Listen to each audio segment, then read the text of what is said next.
The centerpiece of Marx's theory of exploitation is his labor theory of value, or LTV. This theory originates in the writings of Adam Smith and David Ricardo, and Marx adopted and modified them in his book Das Kapital. The theory itself is pretty simple. The LTV explains the exchange value of commodities. Commodities are goods that satisfy some human need or want, and exchange value is an unobservable metric of equivalence that could be expressed as something like 20 yards of wool is worth one coat, for example. Marx aimed to explain what the source of this metric of equivalence was, and his solution was to locate it in the amount of socially necessary labor time required to produce a good, assuming an average amount of skill of the workers.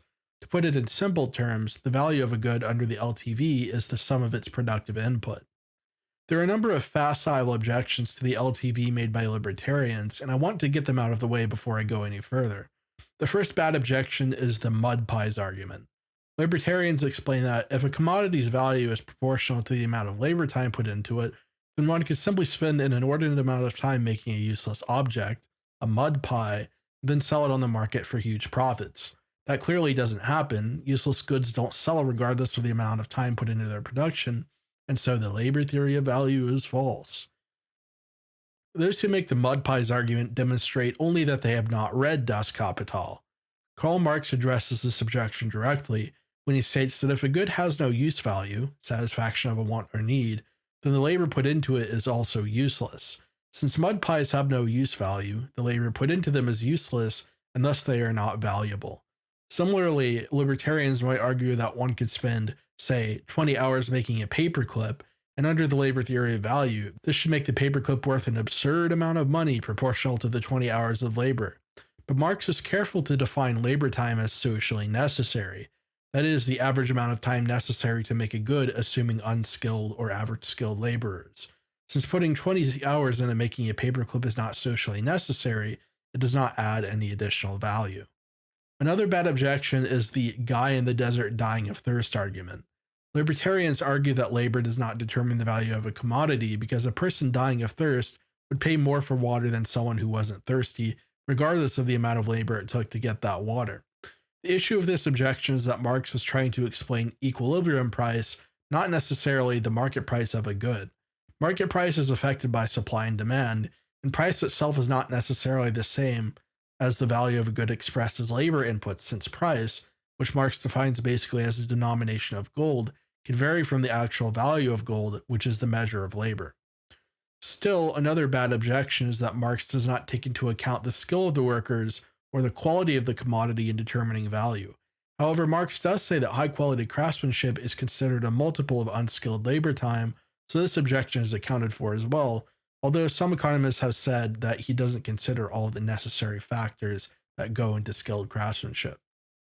The major competitor to the labor theory of value is the subjective theory of value, which has prevailed in economics since about the 1870s in the marginal revolution. Rather than considering value as the sum total of input labor or the sum total of input costs, the subjective theory of value posits that value is a calculation of what an individual would pay for the good according to his own fancy and desires, as well as the marginal utility of the goods exchange.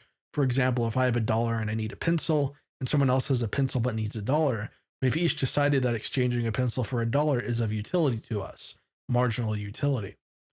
This brings us to one of the first decent, although not perfect, objections to the labor theory of value, which is the fact that the LTV cannot explain the exchange value of certain commodities. This is the Supreme t-shirt argument. Supreme shirts are essentially identical in terms of the necessary labor time required to make them as any other graphic t-shirt. However, they sell for quite a lot more. A normal graphic tee might be $10, while a Supreme shirt is worth $50. The labor theory of value posits that an item's value is simply the proportion of socially necessary labor time that went into it, but clearly, people are buying the Supreme shirt at a much higher price than the materials and labor is really worth. The alternative value hypothesis, the subjective theory of value, can perfectly account for this. Supreme, as a brand, has more prestige than other brands, and people will tend to have a special preference for their shirts. Even if the shirts are mostly identical to a normal t-shirt, the higher value is explicable simply in terms of individual preference. Marxists might have two objections to this argument. First, the higher cost of Supreme shirts may simply be the result of supply and demand. If these were equalized, then perhaps the shirt would be worth as much as any other t-shirt. Second, one Marxist insisted that Marx was talking about freely reproducible goods only. A Supreme t-shirt is not freely reproducible because it is copyrighted, and so it doesn't fall under the category of commodities that Marx was trying to explain.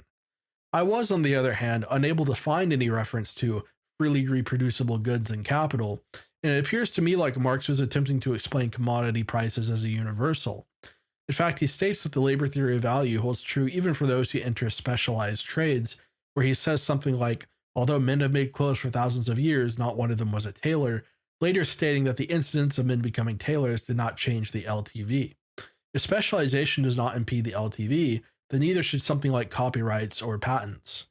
Another Marxist, Richard D. Wolff, claimed that examples such as these, the inability of the LTV to explain the value of certain commodities, are not a valid objection. He explains that the purpose of Marx's labor theory of value was to explain how labor is exploited due to the expropriation of surplus value by the employer. In essence, he is arguing that the goal of Das Kapital wasn't to explain the economic laws that govern capitalism, but rather to expound a class ideology. This, however, is simply moving the goalposts. Marx, in his book called Capital, is clearly trying to explain how capital works in general. Even the first chapter is dedicated to explaining the value of all commodities, the second dedicated to explaining money, and so on. Marx is building on the theories of Adam Smith and David Ricardo, who themselves were not anti-capitalists, who were trying to explain how the economy worked. Marx is treading into the same territory as they, so how would he not be attempting to explore the same subject? If there is a blind spot for the LTV, that's a serious problem for it because it means another theory could explain value better than it can. Richard Wolff simply does not want to admit to the weaknesses of the LTV due to his ideological allegiance.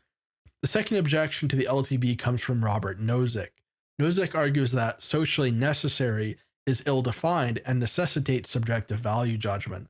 The presumed way people would subjectively evaluate the social necessity of labor is based on demand for that labor, so in a roundabout way, the LTV simply becomes a theory of supply and demand rather than an explanation of equilibrium prices. A third criticism is that Marx does not provide an answer as to how labor time is to be evaluated. He simply states that the value of a commodity is determined by labor time in hours, days, weeks, etc., without elaborating on specifically what metric would be used to judge the value of that labor. Again, as with the previous objection, we must introduce an element of subjective value to the equation that might either involve supply and demand or simply human fancy. Thus, the task of attempting to reason value from labor per se is a failure.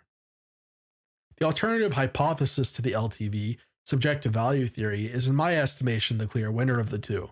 That the costs of labor are involved in the formation of exchange value is undeniable, and the subjective value theory above all does not deny this. Instead, rather than seeking to demarcate labor with an objective value, it places the responsibility for determining the value of the labor on the shoulders of both employers and workers. As I've said, the LTV already must admit to a subjective evaluation of labor anyway, so it has already more or less arrived at the same conclusion as the subjective theory of value if we take it all the way. The subjective theory of value not only retains the observation that labor is a determinant of value, but it also expands upon that by introducing marginal utility and personal preference into the calculation of exchange value, which helps better explain examples such as the Supreme shirt, gold, or diamonds, where labor is equivalent to other commodities, but the value of these commodities differs dramatically. Some other objections to the LTV might be that equilibrium prices don't actually exist in a market environment, so the LTV isn't actually explaining anything real that actually matters in the real economy. Those empirical studies that supposedly prove the LTV are basically engaged in circular reasoning, defining a correlation of labor prices with prices as evidence of the validity of the labor theory of value. It's worth noting that something like exchange value isn't empirically measurable anyway. Just like Marx said, it's unobservable. It's also worth noting that Marx contradicted his view that value is only determined by labor in Volume 3, where he instead argues that value can be determined by capital. This isn't the best objection for a couple of reasons, namely that volumes 2 and 3 were compiled by Engels using Marx's notes after his death, so they don't necessarily represent Marx's view, but instead perhaps Engels' interpretation. And this could also just be the fallacy. Even if there's a contradiction between these two passages, it doesn't mean the LTV, as explained in Volume 1, is wrong per se. If the labor theory of value is wrong, then Marx's exploitation argument regarding the extraction of surplus labor is also wrong, and with it goes the entire foundation of communism.